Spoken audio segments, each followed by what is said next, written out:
ഇന്ന് തൊടുന്നതും പിടിക്കുന്നതൊന്നും പെണ്ണുകുട്ടികൾ പാവമായിട്ട് കാണുന്നില്ല. മക്കളെ, മോളെ, നിന്റെ ശരീരത്ത് തൊടുന്നവനുമായിട്ടുള്ള ബന്ധം നീ അവിടെ അവസാനിപ്പിക്കണം. അവൻ നല്ലവനല്ലടി. എന്റെ പെങ്ങളോട് ഞാൻ പറയാ, ഏതെങ്കിലും ഒരു പയ്യൻ നിന്റെ ശരീരത്ത് തൊട്ടാൽ അല്ലാഹ് അവൻ നല്ലവനല്ല. എടാ ചെറുപ്പക്കാരാ, കൂടെ നടക്കാനും ചിരിക്കാനും കളിക്കാനും 100 പേരെ കിട്ടും. പക്ഷെ കൂടെ കിടക്കുന്നവള് നല്ലവളല്ലെങ്കിൽ പിന്നെ ജീവിച്ചിട്ട് കാര്യമില്ലടാ.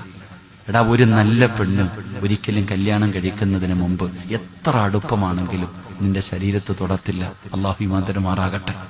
തൊട്ടാ എന്ത് ചെയ്തേക്കണം? വിട്ടേക്കണം.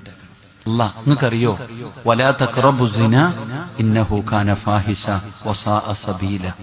അല്ലാഹ് പറയാ, വ്യഭിചാരത്തിലേക്ക് നിങ്ങൾ അടുക്കുന്ന കാര്യം പോലും ചെയ്യരുത്. അത് വളരെ വൃത്തികെട്ട ഒരു കാര്യമാണ്.